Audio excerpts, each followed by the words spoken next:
আসসালামু আলাইকুম। আজকে আপনাদেরকে আমি মলা মাছের ভুনা করে দেখাবো। তো এই গরমে অনেক সময় মাছ মাংস খেতে ভালো লাগে না, বিশেষ করে বড় মাছ কেমন জানি লাগে, ছোটো মাছের চচ্চড়িটা খুবই ভালো লাগে।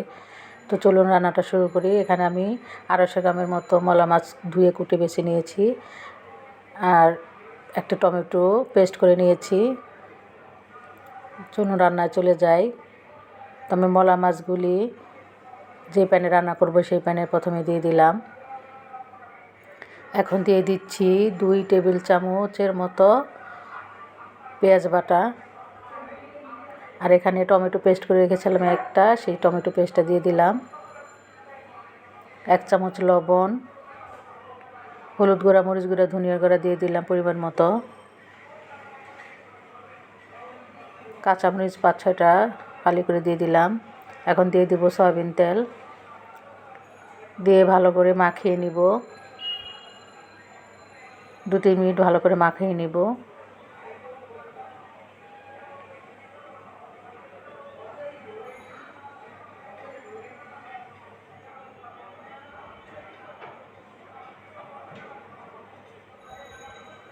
মাখানো হয়ে গেলে পরিমাণ মতো পানি দিয়ে ঢেকে আমি 10 থেকে 15 মিনিটের মতো রান্না করব। এই মাছটা সময় বেশি লাগে না রান্না হতে।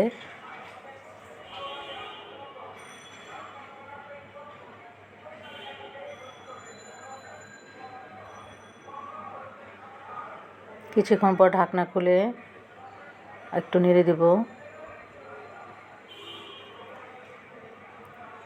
আমার ভিডিওটা যদি আপনাদের ভালো লেগে থাকে, প্লিজ আমার ভিডিওতে একটা লাইক দিবেন, শেয়ার করবেন, কমেন্টস করবেন। আবার ঢেকে কিছুক্ষণ পর ঢাকনা খুলে দিব। খুলে ধনিয়া পাতা দিয়ে দিচ্ছি, দিয়ে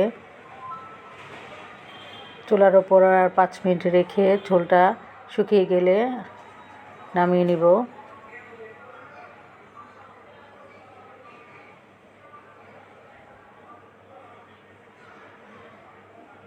এই তরকারিটা বাসায় থাকলে আমি মাংস অন্য কোনো কিছুই আমার খেতে ভালো লাগে না, শুধু এই তরকারি দিয়ে আমি ভাত খাই।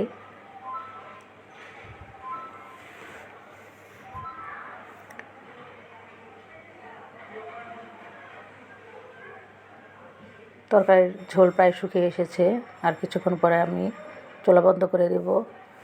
তো তৈরি হয়ে গেল মলা মাছের চচ্চড়ি ভুনা। তো আশা করি আপনাদের ভালো লেগেছে।